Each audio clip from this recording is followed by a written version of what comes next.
All right, students, this time I'm going to be doing page 177, number 1. In your packet, it's divide a decimal by a 1-digit number. I'm going to do number 1 right here. I just want to point out it has the instructions right here if you need another example, but I'm going to do number 1. Okay, 47 and 6800ths divided by 8. Okay, the first thing I want to tell you is I know you're looking at that decimal and you're thinking, oh my gosh, it's hard.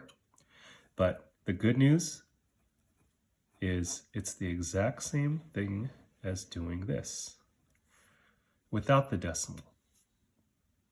The only thing that's changed is they've added a decimal. And I know Mrs. Isbell calls it ball to the wall.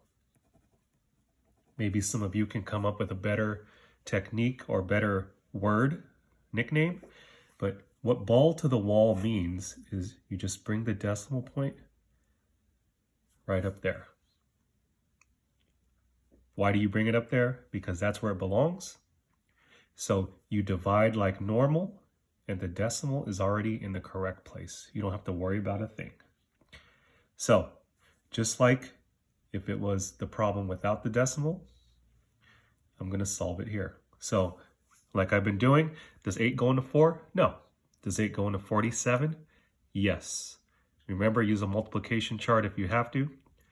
8 times 4 is 32, 5 is 40, 8 times 6 is 48. That's too much, so it has to be 8 times 5.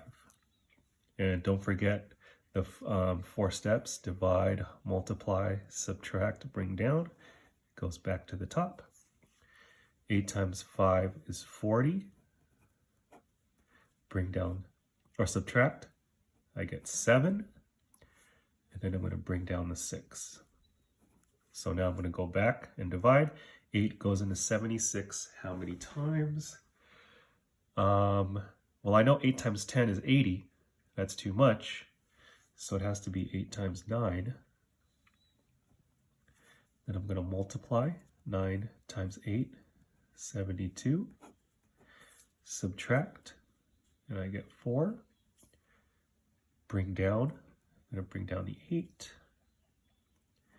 And now you can see, some of you can already see how nicely this is going to work.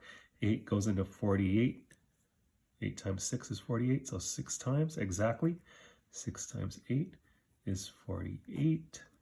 Subtract, and you get 0. So 5 and 96 hundredths is the answer.